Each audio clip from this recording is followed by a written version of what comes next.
sí Ajá. sería bueno que en tus propias palabras pues nos digas tu experiencia, la población con la que has trabajado, actualmente qué andas haciendo y eso. Claro que sí, bueno, un saludo para todos. Mi nombre es Pablo Monsalve, soy magíster en psicología clínica. Tengo una especialización en trastornos afectivos y emocionales. En este momento también soy asesor para la Organización de Naciones Unidas contra la Droga y el Delito en el manejo de trastornos por uso de sustancias. De hecho, estamos trabajando con ellos en una implementación nacional de un modelo que se llama el Modelo de Atención Integral por Uso de Sustancias, el MAITUS a nivel nacional.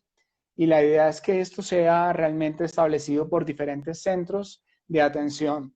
También estoy dictando clases y haciendo terapia y consulta particular.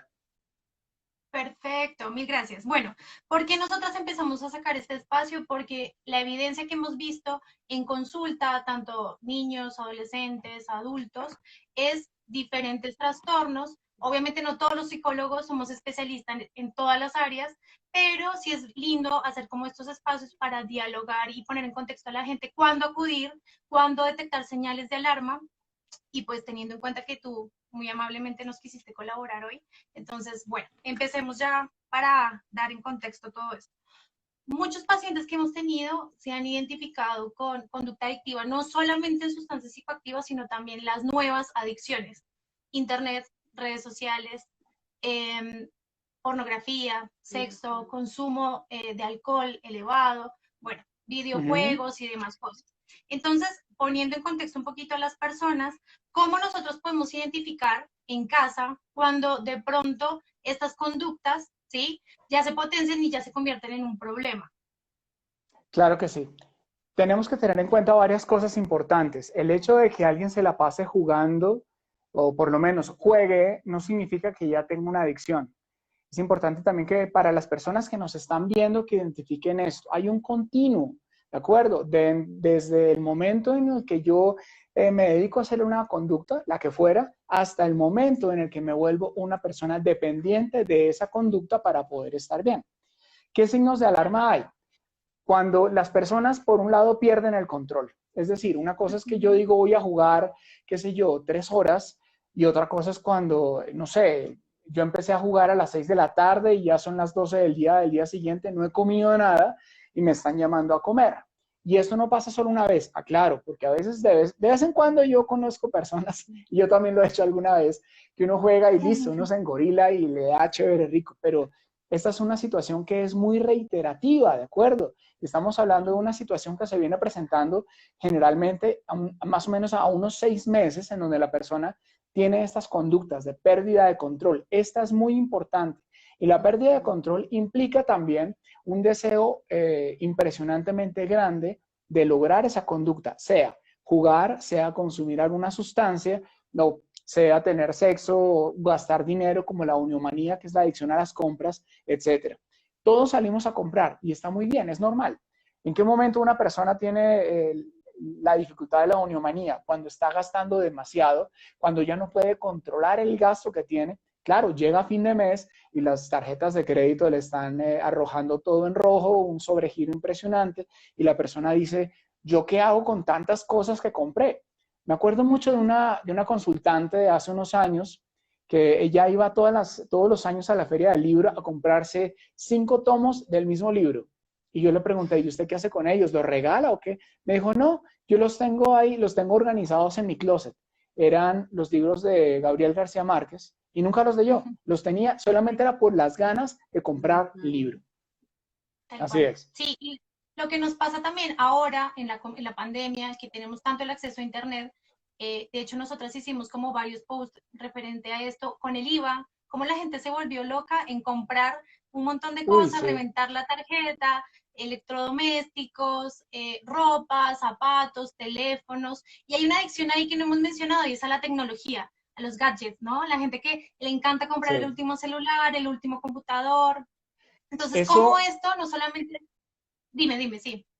no, te iba a comentar, lo que tú me estás mencionando, ese se llama la tecnofilia y abarca una Ujú. cantidad grandísima de adicciones o más bien de conductas adictivas frente a ciertos elementos de tecnología y se divide en dos Ujú. grandes grupos, esta tecnofilia. La primera parte de la tecnofilia es la interacción con cosas con las que uno realmente puede inventarse un personaje o hacer algo. Por ejemplo, hay videojuegos, está el tema del Facebook, del celular y demás, donde uno puede chatear e interactuar. Y hay otra en donde uno simplemente es un espectador. Y es lo que había pasado, por ejemplo, en los años 80 y 90, en donde las personas consumían muchísima televisión y no podían vivir sin no tener un televisor. O sea, podían ser lo más pobre del planeta, pero debían tener un televisor y estar frente a él durante gran parte del día. Tal cual. Eso lo evidenciamos nosotras de pronto que trabajábamos en un hospital público donde las personas no tenían las mejores condiciones, pero tenían el televisor de 40, 50 pulgadas y tenían las zapatillas de última moda, ¿no? Entonces ahí es donde uno mira qué necesidades hay que empezar como a atacar. Bien, genial. Seguimos. Ya teniendo, o sea, abarcando de mucho a poco. La siguiente pregunta entonces sería, en función de eso, ¿cómo es el proceso en el cual uno llega a desarrollar una adicción? Bueno, todo comienza con el momento en el que uno tiene el encuentro con la conducta o con la sustancia. Al principio todo comienza por curiosidad, uno, o dos, porque se lo presentaron, sea una sustancia o sea una conducta. Entonces, al principio lo que hace una persona, hablemos de sustancias ahorita, en este momento, para poderlo clarificar más. Cuando uno entra a consumir una sustancia, entra como con esa curiosidad de yo quiero saber qué es esto, me han dicho, me han comentado. La persona todavía no la compra, no sabe dónde conseguirla. Simplemente tiene algún tipo de amigos o algún tipo de personas que lo invitan a hacerlo. Este es un consumo no problemático, ¿de acuerdo? Pero es un consumo inicial.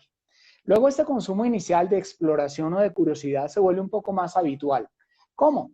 Yo ya sé dónde están mis amigos que me regalan, entonces yo voy a esas fiestas y a pesar de que me la regalan, yo no la compro, me estoy metiendo un poco más en el mundo y lo vuelvo más frecuente, cada 8 días, ¿de acuerdo? Sigue siendo no problemático. Atención aquí. Luego se convierte en problemático. ¿En qué momento? Cuando se vuelve un uso no solamente grande en términos de dosis, sino que además se vuelve un uso que me puede hacer daño a mí como persona. Ejemplo, una persona que le gustan mucho los frijoles y entonces el doctor le dice que no los puede comer y además es paisa el paciente, pues él va a decir, yo me muero como sea, pero a mí me dan mis frijoles. Eso es un uso inapropiado. Cuando ya le han dicho a la persona, mire, si usted sigue consumiendo puede perder el trabajo, puede perder la familia, se puede enfermar y demás. Y ahí, de aquí en adelante, empieza el uso problemático. Luego de ese uso problemático se convierte en un abuso. ¿En qué momento hay un abuso? Cuando la persona en un instante se le va la mano consumiendo a sabiendas que no debía hacerlo, a sabiendas de, y se le va la mano y pierde el control en alguna situación. Hemos visto casos también aquí en Colombia en donde personas con consumo de alcohol elevado, con un consumo abusivo, llegan a tristemente a generar accidentes y pérdida de vida de otras personas. Y finalmente está el consumo que es dependiente. ¿En qué consiste el consumo dependiente? Aquí se tiene que presentar varias cosas. Primero, lo que mencioné hace un momento, ese deseo irrefrenable que se llama el craving, esas ganas horribles, esa pérdida de control, yo tengo que ir a consumir ya lo que sea. Segundo, si no la consumo o cuando dejo de consumirla, aparece el síndrome de abstinencia. El síndrome de abstinencia es un conjunto de síntomas físicos y psicológicos que son terribles. Entonces la persona, pues, dependiendo de la sustancia, desde calambres hasta dolores de cabeza, de todo un poco. Y finalmente lo que puede llegar a ocurrir también es que hay un proceso de intoxicación muy fuerte. ¿De acuerdo? Entonces hay dependencia, la persona necesita esa sustancia, hay abstinencia, cuando la persona corta la sustancia, esos síntomas horribles. Hay un proceso de intoxicación y además hay abstinencia generalizada también frente a otras cosas. Perfecto. Y pérdida de Bueno, control. y ya contextualizándonos un poco más como en el ámbito de la pandemia, estuvimos revisando unas encuestas aquí a nivel nacional muy interesantes frente al consumo de sustancias psicoactivas y el tema de las adicciones. Encontramos que, por ejemplo, se habla de que el consumo ya no es tan frecuente, ya no es tan social, sino que el consumo ya, por ejemplo, las personas, el 62% de las personas encuestadas, eran más o menos 1.300, de las ciudades, de las principales ciudades de Colombia, referían que el consumo era ya individual, entonces tan solo el 35% consumía socialmente, ¿no? entonces en la pandemia sí han habido unos cambios y algo que también nos llamaba mucho la atención es que a pesar de que, bueno, puede que haya un poco más de accesibilidad en términos como de estar no teniendo un control frente digamos, que a la sociedad en general, porque estoy trabajando desde casa, no hay un control Claro. de si estoy bajo el efecto de una sustancia, pero también por otro lado están los altos costos. Entonces, los altos costos lo que han hecho es que de pronto han reflejado unas cifras de una disminución de consumo. Entonces, nos gustaría que de pronto nos aclararas, porque si en consulta se encuentra que Mucho. el consumo es frecuente y es elevado y es, como tú dices, es desmedido. Entonces, no sé desde ahí Sí. cómo podrías ¿Cuál es, explicarnos. qué ocurre en cuarentena? Para todos ha sido un cambio brutal esa cuarentena. El hecho de cambiar las rutinas, de salir ahora no salir, de trabajar afuera ahora trabajar adentro, y los que tienen hijos pues al mismo tiempo, van a tener varias dificultades. La primera dificultad que se puede presentar es incremento en niveles de ansiedad. ¿Por qué? Porque antes nosotros teníamos el trabajo y el estudio afuera. Ahora lo tenemos adentro. En muchos de mis consultantes, por ejemplo, cuando me están comentando en el motivo de consulta, me dicen, doctor, lo que ocurre es que ahora estoy trabajando más de lo normal. Y yo me pregunto, ¿cómo así que más de lo normal? Sí, claro, porque es que yo me levanto, de una vez me siento en el computador y termino muy tarde. Y yo digo, yo les pregunto entonces, ¿en qué momento se olvidaron de los hábitos y rutinas?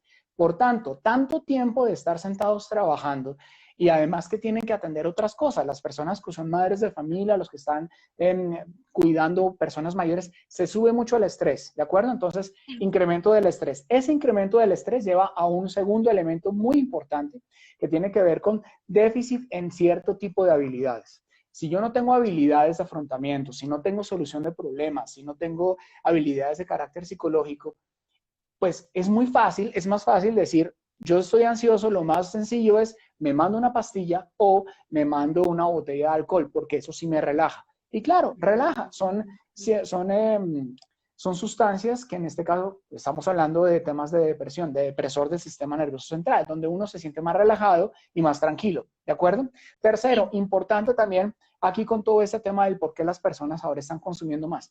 Porque en casa, como bien lo mencionaste tú, no hay algún tipo de autoridad fuerte que uno sienta como el respeto, ¿de acuerdo? Incluso, por otro lado, se puede llegar a normalizar esto.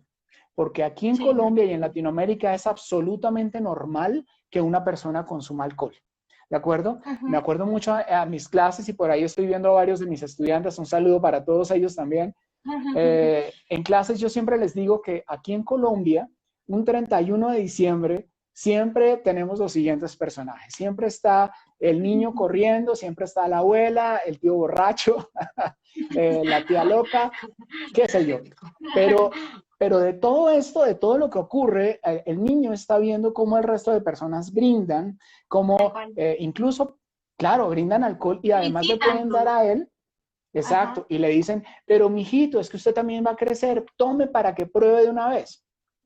En ciertos lugares de Colombia, cuando los bebés están chiquitos todavía, he escuchado que muchas familias les dan cerveza o vino, se untan en los dedos para que sientan el sabor. Entonces estamos legalizando y legitimizando ese tipo de conductas. Claro, o el ron es para mucho las más sencillo. encías, ¿no?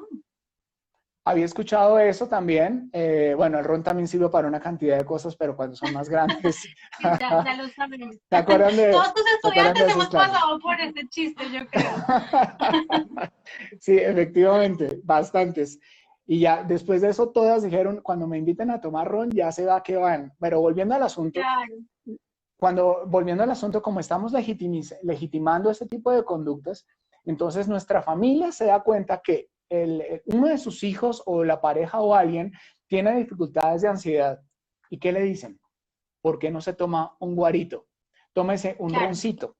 En vez de decirle, venga, hablemos, busquemos ayuda, vamos al psicólogo, busquemos algún tipo de ayuda profesional, en vez de hacer ese tipo de cosas, claro, la fácil, una sustancia. Además que es muy sencillo de consumir, muy sencillo de conseguir, o sea, por todo Y lo lado. sabemos que en duelo y en pérdida de pareja, digamos, se incita el consumo más, ¿no? Como está entusado, vamos a beber, se murió este familiar, vamos a beber. De hecho, los cementerios de los pueblos, las tiendas están enfrente, entonces la gente sale y directo a la cerveza, exactamente. Sí, es muy cultural. Exacto.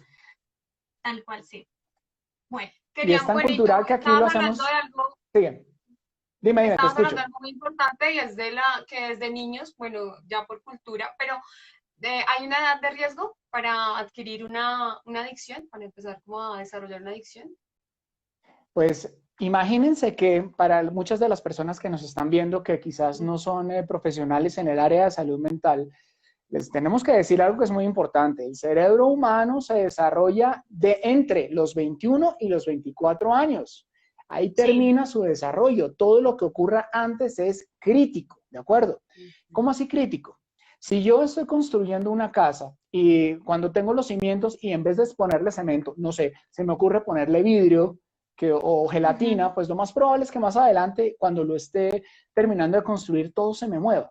A eso me refiero cuando digo crítico. ¿Qué ocurre?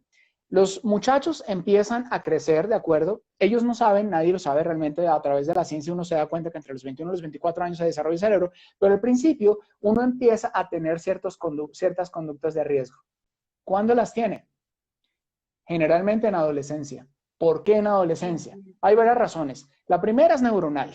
En ese momento las neuronas y las hormonas están en una cantidad de interacción, por un lado. La otra es que hay un proceso de poda neuronal en donde el chico en plena adolescencia, algunas sinapsis neuronales que ya no son funcionales empiezan a podarse, ya dejan de existir. Ahora bien, si este tipo de situaciones se presenta en ese justo momento, le estamos enseñando al cerebro varias cosas totalmente equivocadas. La primera, que yo necesito de la sustancia para vivir, tanto como el agua, como la comida o como el sexo para el tema de reproducción de la especie. La segunda, estoy enseñando al cerebro que no solamente la necesito para vivir, sino que la necesito para ser persona, para sentirme bien. La tercera, le estoy enseñando a mi cerebro y a la sociedad que yo para poder estar con un grupo de gente, tengo que hacer exactamente lo mismo que ellos hacen. En este caso puede ser el consumo. Así que Sí. por ese lado, en la edad más crítica en donde los chicos generalmente empiezan a consumir es en adolescencia. Sí, de hecho, nosotros tenemos varios casos. En hospitales uno más se da cuenta del consumo, ¿no? En urgencias, donde tú te das cuenta que a qué extremo llega un adolescente de consumir para evitar que sus padres se den cuenta. Llegamos a tener pacientes que de pronto se introducían tampones con alcohol, se ponían ácidos en los ojos, bueno, 10 millones de conductas en las que ponen en riesgo su vida y sumado a eso, pues ya empieza el deterioro neuronal y fisiológico, ¿no? Que era lo que tú decías. Cuando ya la persona empieza el consumo, no sé, de boxer, popper y todas estas sustancias, su cerebro después de los 20 años, 15, 20 años, no se va a desarrollar de la misma manera. Entonces, Exacto. en pocas palabras, estamos diciendo que entre los 12, que hemos tenido pacientes que desde los 12 empiezan el consumo de sustancias hasta los 15, 17 años, no tienen las mismas posibilidades de salir de la adicción que una persona que ha empezado desde los 22, 25 años aproximadamente, ¿no? Correcto. Y lo que tú acabas de decir es sumamente importante. Una persona que consume sustancias antes de los 21 años tiene mayor probabilidad, es más, de acuerdo con las estadísticas, 10 veces más probabilidad de volverse adicto a una sustancia que una persona que empieza a consumirla después de los 21 o los 24 años. Esas personas que los consumen después quizás no se enganchen tan fuerte como una persona que comenzó tan joven. Tal cual. Sí, bien. Sigamos entonces con las otras. Conductas compensatorias, teniendo en cuenta este tema de la cuarentena, ¿no? No tengo la sustancia porque encontramos otros estudios que decían que el aumento del valor de la sustancia por gramo subió un 25 a 50%. Entonces ya no tenemos el mismo acceso económico. ¿Qué podemos hacer? Si tenemos una conducta adictiva, perdón. La idea sería que las personas que tienen, por aquí nos estaban escribiendo, por ejemplo, que una señora creo que nos escribe cómo poder ayudar a mi hijo que es mayor de edad y que se está volviendo adicto a un juego de su celular. Escuchemos bien esto, varias cosas importantes. ¿El tema cuál es? ¿Por qué las personas llegan tan fácil a repetir una conducta de carácter adictivo? Hay varias razones. Y una de ellas, que es importante incluso como respuesta para la señora que nos está escribiendo, tiene que ver con el manejo del tiempo libre, con las actividades que se desarrollan durante el día, ¿de acuerdo? ¿Qué es lo que nosotros hemos aprendido, tristemente, aquí en Colombia especialmente? Las personas aquí en Colombia se la pasan estudiando o trabajando, pero llega el tiempo libre del viernes o del sábado y les cuento un cuento. Eso termina hasta con los perfumes de la mamá. Entonces, ¿cuál es el asunto acá? Si yo cambio esas conductas de consumo más bien y las convierto en conductas benéficas, positivas y que le puedan gustar a la persona, va a ser mucho más sencillo, ¿de acuerdo? Entonces, ¿cuál sería la idea?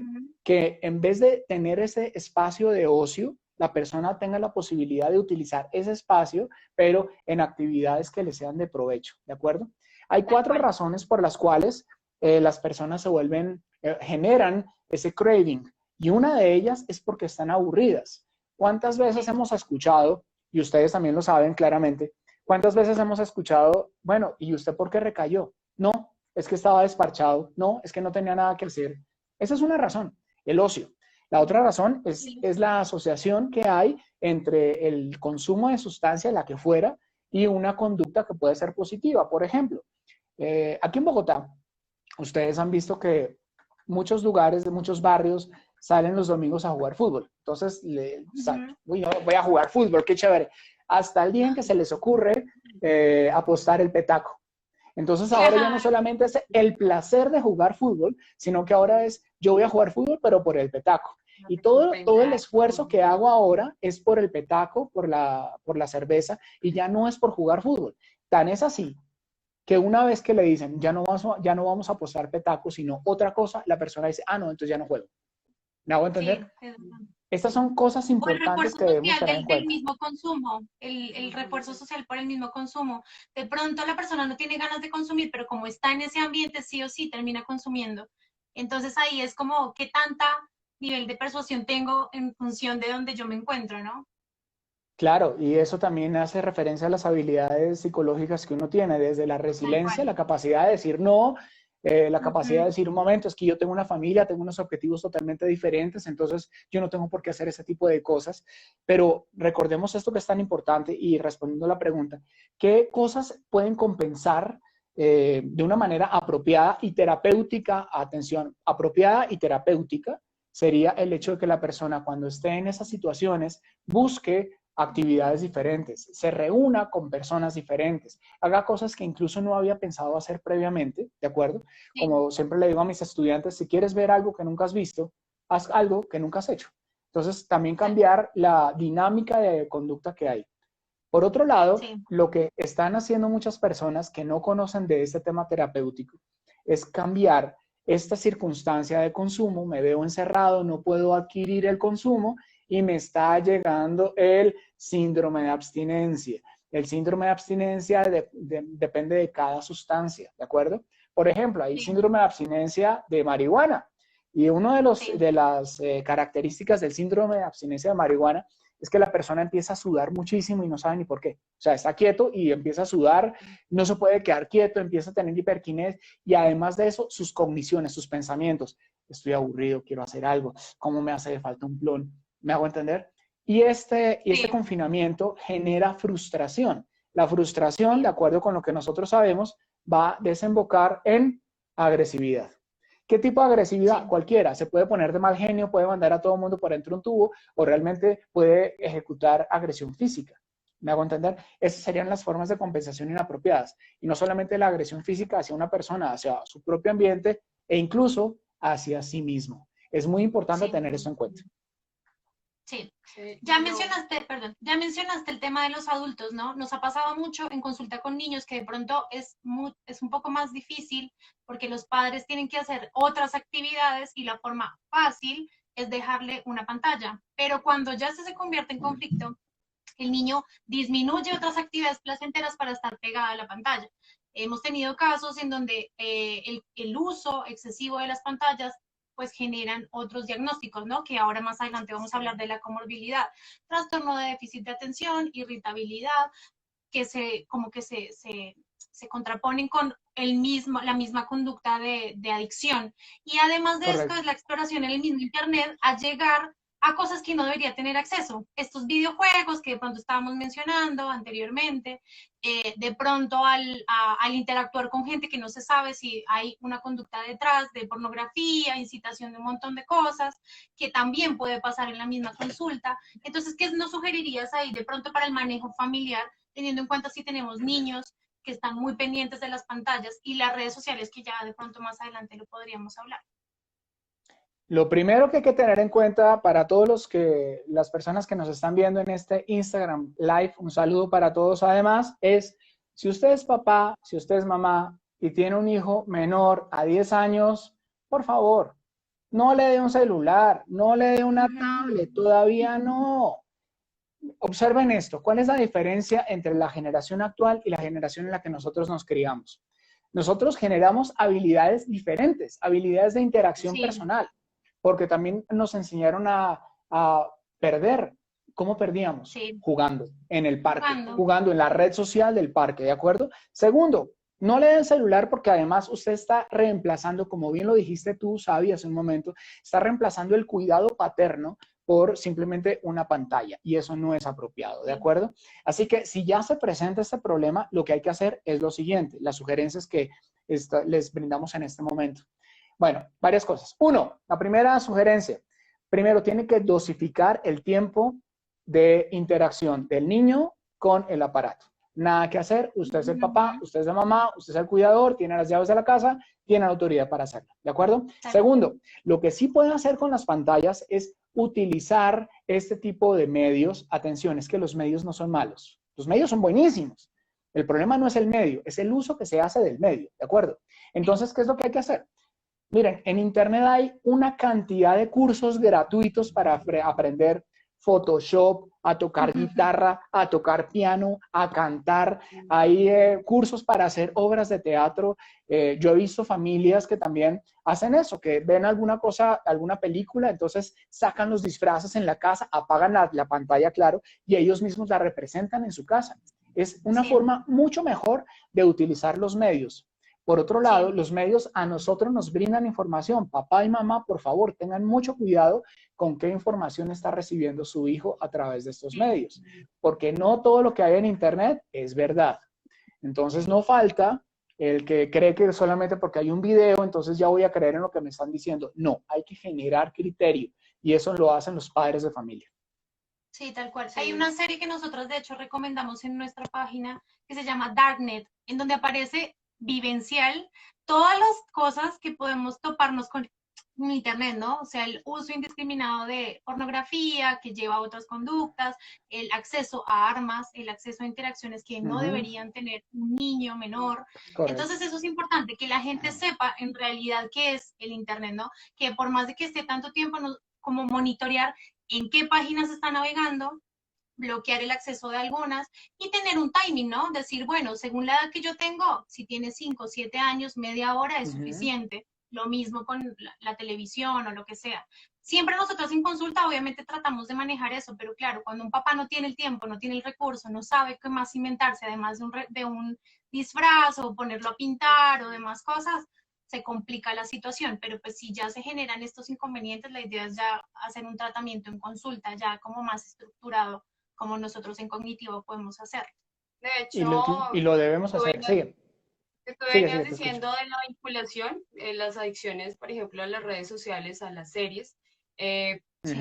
Personalmente, desde el campo clínico, tuve un caso hace poco de un chico, un adolescente que era adicto a las series y se enamoró de un personaje. Entonces, de cómo también a través de una adicción una persona se puede vincular, no solamente pues desde el placer o desde lo que genera como ese sistema de recompensa, como tú venías hablando de qué pasa también cuando una persona tiene una adicción, sino que también cómo me vinculo. Y detrás también de muchos niños que acceden como a las pantallas, a que tienen ese acceso libre, también de pronto hay un adulto que puede tener conductas adictivas, ya sea al trabajo, ya sea a otro tipo de actividades y que desde ahí pues tampoco le permita estar como supervisando el cuidado, ¿no? Claro. Entonces, y algo que es muy importante ahorita, por ejemplo, en la pandemia, a ese grupo o a esa edad de riesgo, sobre todo a los jóvenes, los menores de 21 años, como tú venías hablando de que es la edad crítica, el periodo crítico,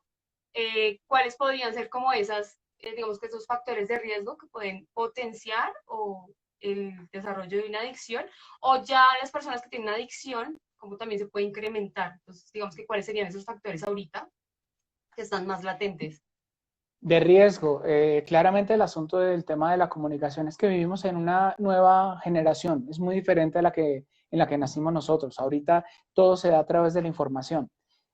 Miren tan interesante, a través de redes sociales como un Facebook, perfectamente yo podría organizar una marcha para defender el uso del Instagram Live, como también puedo generar una marcha para defender que todos consumamos una droga que me acabo de inventar, no sé. Entonces también tiene que ver con eso. Es decir, la vinculación que yo tengo con el resto de personas, yo las conozca o no las conozca. Atención con esto, la gente no se comporta de acuerdo a lo que sabe, se comporta de acuerdo a lo que cree. Si yo creo y yo siento y he experimentado que eso que estoy haciendo me parece genial, yo lo voy a seguir haciendo, aunque yo sepa aquí que eso está mal. ¿Me hago entender? Y esto cambia todo paradigma, ¿de acuerdo? Por tanto, cuando una persona tiene cogniciones, pensamientos o creencias erradas frente a las sustancias, como por ejemplo defenderlas demasiado, de forma vehemente consumirlas y pensar que eso es la panacea, pues claramente va a continuar en este tipo de cosas. La segunda está muy asociada con el tipo de personas y personas de verdad, de carne y hueso, pues, que lo han influenciado o con quien ha compartido ese tipo de conductas de consumo. La tercera, la ocasión. Y claro, la cuarta, que también se ha investigado muchísimo aquí en Colombia, tiene que ver con la facilidad de conseguir la sustancia. Es decir, la oferta que existe para que la persona pueda llegar a consumir. Si yo en este momento quisiera comprarme un BMW prototipo 2030, pues no lo voy a conseguir porque no está disponible, pero si en cada esquina a mí me venden un dulce que me va a hacer sentir bien, aunque sea un ratico, pues es más factible que yo me compre el dulce a que me compre el Mercedes. Ese es el tema de por qué es tan fácil. Es la respuesta automática. Sí. Exacto. Sí. Es el reforzador, quiero ya todo. Y es que también tiene mucho que ver con esto. Vivimos en la generación, un saludo para mis estudiantes, repito, pero no estamos viviendo en la generación, no, esta no es la generación más fuerte, realmente no, hay que ser sinceros. No, eso no es cierto. Esta no es la generación más fuerte. La generación fuerte, tristemente, y lo digo con mucho respeto, las de antes. Los que se esforzaban por hacer las cosas, los que escribían una carta y se demoraba 2 meses para llegar y que le respondan en 4. No, ahora no, todo lo queremos rápido. Queremos la comida a toda velocidad, que nos contesten el mail ya y si no me dice que sí, entonces termino y me cuadro a otra. Ese tipo de cosas es lo que está pasando. ¿De dónde viene?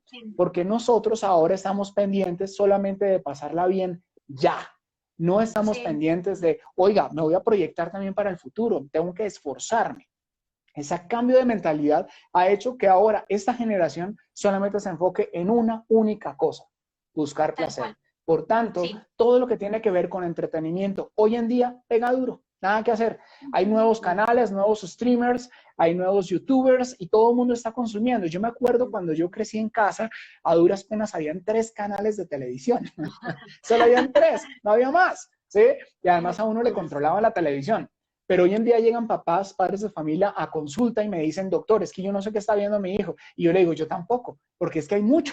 En YouTube nomás qué cantidad de gente que hay diciendo desde cosas importantes hasta las más horribles vulgaridades y barrabasadas.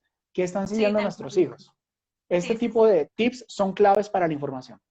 De hecho, hay mucha información en YouTube en función de no invierta más en su carrera. Hay las 10 nuevas profesiones sin necesidad de que invierta en una educación costosa. O lo que le generó, en consulta a mi compañera le pasó, en decir, ¿qué hago que mi hijo quiere ser youtuber y no quiere estudiar más? O sea, esa es la nueva consulta, ¿no?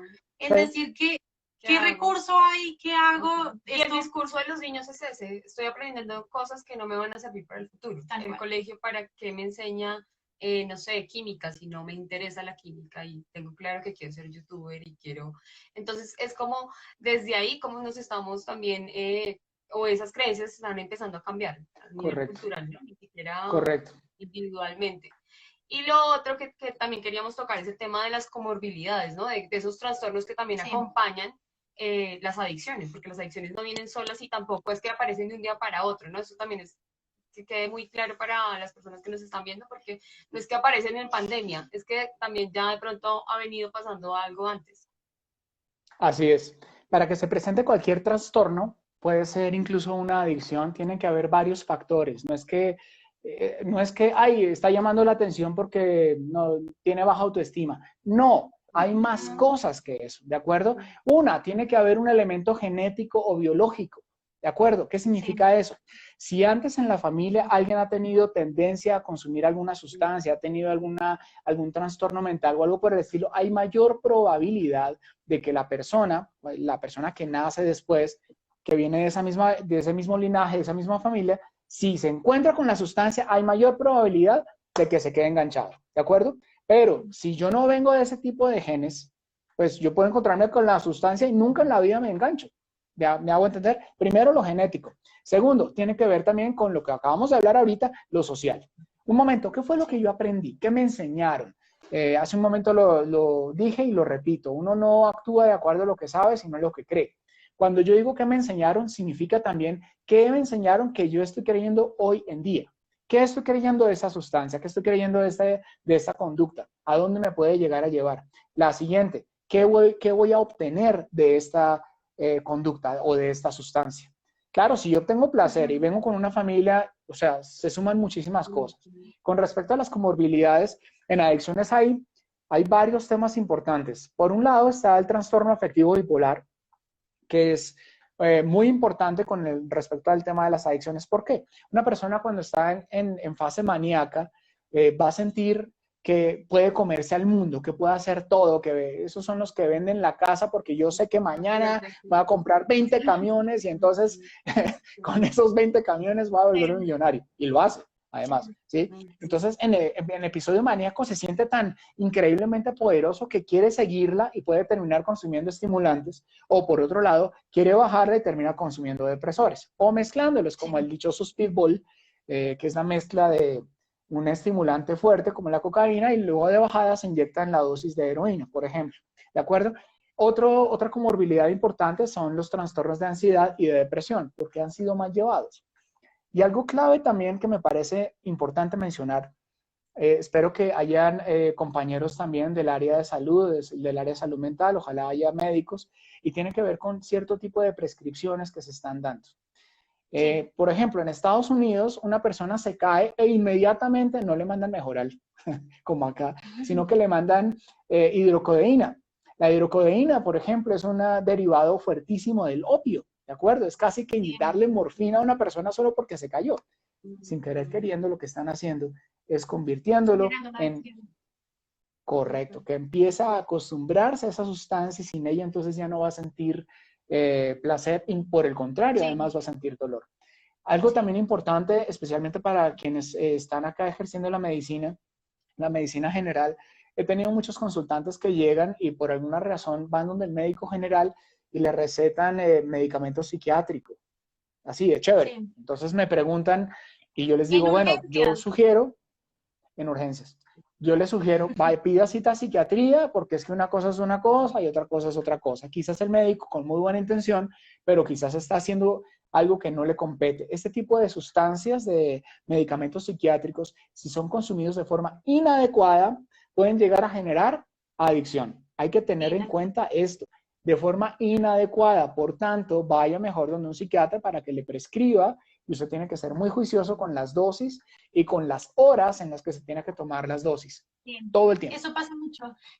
Pasa mucho con los jóvenes que son diagnosticados de pronto con ansiedad o mixta con depresión, que hacen un cóctel de la cantidad de ansiolíticos y pastillitas que les mandan. Entonces dicen, bueno, no puedo dormir, me tomo 2. En la consulta no comentan todas las pachorías que hacen en casa, sí. Pero entonces es esto, ¿no? Es ver cómo de pronto entre el diagnóstico es más joven, es mucho más difícil el manejo y más si los papás no tienen mucha idea de cómo es el diagnóstico, no tienen tampoco mucha idea de meterse dentro del tratamiento, porque pues eso también es importante. Y cómo rescatar esto, que la gente que está consumiendo medicamentos está sobrepasando también los límites y han habido muchos casos de sobredosis de estos mismos pacientes. Exacto. Porque, claro, llegan a su límite, llegan como al momento de dejar de sentir la misma sensación y empiezan a automedicarse, aumentar la dosis y demás cosas. Ese fenómeno es la tolerancia.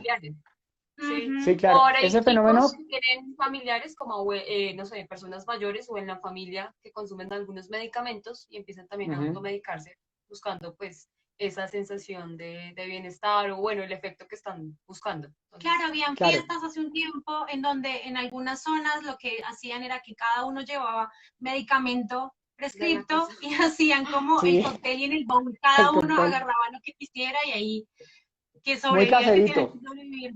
todo Sí, caserito. Ajá. Sí, por eso. tremendo.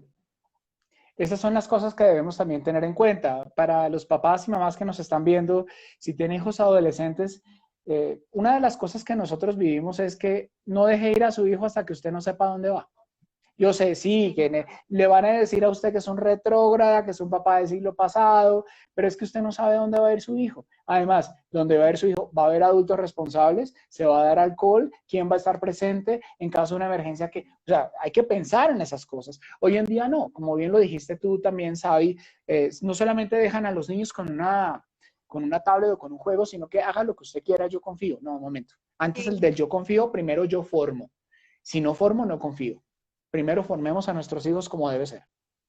Claro, porque en consulta pasa, no sé qué hace mi hijo, ahora ya no tengo ni idea dónde anda, se me fue de las manos, pero sé cuánto se le escapó de las manos, esto no es de la noche a la mañana, Años, ¿no? Cuando se le claro, pierde, cuando se le escapa, después de 2, 3 semanas y dice, no, mi hijo no haría eso, el policía lo encuentra a las 2 semanas y andaba en parranda, ¿no? tal cual. O mi hijo de 9 años toma la decisión de no continuar en consulta. Por O También, sea, ejemplo, mi hijo no. que toma la decisión y tiene 9 años. Entonces, como Y eso desde ahí, que, los padres empiezan mm, a soltar algunas responsabilidades que todavía tienen como, pues, de acuerdo al ciclo vital de sus hijos, ¿no? y Entonces, qué importante lo que acabas de decir, muy importante lo que acabas de decir para los papás que nos están viendo con mucho cariño y mucho respeto. sí, Un niño pequeño todavía no sabe nada de la vida, no sabe nada. Usted tiene que orientarlo en cada cosa que hace. Lo que usted sí puede identificar son gustos y habilidades. Eso sí, si su niño le encanta pintar, pues bueno, inscríbalo en una escuela de pintura. Si le gusta patear balones, inscríbalo en una escuela de fútbol. Pero no es que no, papá, es que yo no quiero estudiar porque quiero ser youtuber. ujú. No, tampoco hasta allá. O sí, sea, nosotros tenemos que generar el proceso educativo real con nuestros hijos.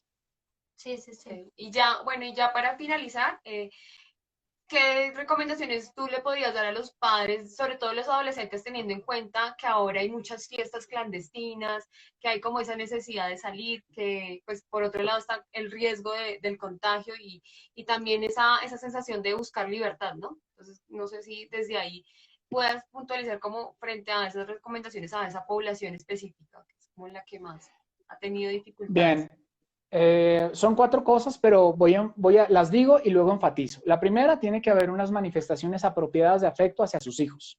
Apropiadas de afecto hacia sus hijos. No es darles cosas, no es regalarles vainas y luego olvidarles de ellos. No. Segundo, Ujú. tiene que haber disciplina. Esa es en la que voy a ahondar. La tercera, tiene que haber comunicación. Saber exactamente qué siente, piensa y anhela su hijo. Y la última es sean ejemplo para sus hijos. Ahora bien, me devuelvo. Con el tema de la educación, con el tema de la autoridad y de la disciplina, papás, pongan reglas. ¿Qué hacemos? Nada que hacer. La vida es de reglas. Si yo me paso un semáforo en rojo, hay una regla que me dice que tengo que pagar multa. Así de sencillo. ¿Que su hijo se va a enojar? Sí. ¿Que lo va a odiar en ese momento? Sí. Y mucho. Muchísimo. En ese momento, brutal. Pero usted lo que le está enseñando a su hijo es, le está enseñando a perder. Le está enseñando tolerancia a la frustración. Le está enseñando que el mundo no es solamente lo que él quiere. Le está enseñando a su hijo que él no es el ombligo del mundo. Claro, lo hace con todo el amor, de acuerdo. Claro que sí, hágalo. Pero si tiene que decirle que no, es mejor decirle hoy no a ciertas cosas que permitirle hacerlo y usted luego tenga que visitarlo o en, bueno, en un hospital o ver dónde está en una morgue. Hombre, hay que tener en cuenta eso. Otra cosa importante, papás, con respecto a la forma de reglas que ustedes le van a brindar, tienen que pensar primero qué quieren que él haga o que deje de hacer. Piénsenlo muy bien. Recuerden que ya no es un niño de 6 años, sino que ahora tiene 16. Por tanto, las conductas cambian, los gustos cambian, los amigos cambian. Tienen que centrarse en qué me gustaría que mi hijo realmente cumpliera en casa. Cuando yo empiezo a colocar normas en casa, a ellos les queda más fácil no solamente aprenderlas, sino también creer en que las normas funcionan. Recuerden, uno no actúa con base en lo que sabe, sino en lo que cree. ¿Y cómo lo creen? Cuando lo experimentan. Entonces, Ujú. papás, esa es la recomendación. Afecto, reglas claras, comunicación y ejemplo. Tal cual. Muy bien. Genial. Sí, eso es importante, ¿no? Destacar las características que cuando cuando los papás empiecen a ver estos signos de alarma, ataquen ahí mismo. Empiecen a estructurar, a hacer cambios, límites, que eso es tan importante para los niños, que no crean que es porque sí, porque salieron Sí, hijos únicos, entonces pueden hacer lo que ellos quieran y ya los papás pueden, como ya no se puede tocar, ya se puede como manejar un poco más esa conducta. Perfecto, profe. ¿Alguna otra cosa? Yo creo que ya nadie más preguntó. No, ya está. ¿Alguien no, mencionó algo del síndrome de Tourette? No, nadie más. Perfecto, profe. Mil Muchas y mil gracias, gracias profe. por el espacio, las personas que se conectaron, a tus alumnos, gaticos. Muchas, a mis muchas gracias por gatos. el espacio. Sí. Gracias a No sé, ustedes por sí, la invitación. Gracias por la invitación genial. y también un saludo muy especial a todos los que nos acompañaron el día de hoy, en especial a mis gatos, a mis estudiantes. Se les quiere mucho. Sabi fue egresada mía también, así que Sí. imagínense. Me Imagínate, alegra ya mucho 7 verte. años. Me Así encanta es. verte, profe. Mil y mil gracias por el apoyo y por ayudarnos con este espacio a generar educación y cultura en redes sociales, Claro que ¿no? sí. Modificar todo esto y decir, bueno, no solamente tenemos la pastillita que nos baja de peso en 10 días, sino que también es educar a la gente que nos ve y si de estas 50 personas que nos vieron, unas, dos, tres, cuatro personas engancharon el tema y dijeron, bueno, voy a Ajá. hacer cambios en mi vida y con mi familia, ya con eso nosotros nos basta y nos sobra. Perfecto. Muchísimas gracias. Un gran abrazo para Gracias. ustedes. Gracias, Bueno, profe, un hasta abrazo luego. grande y Adiós. gracias a la Muchas gente que se gracias. Nos conectó vemos. también.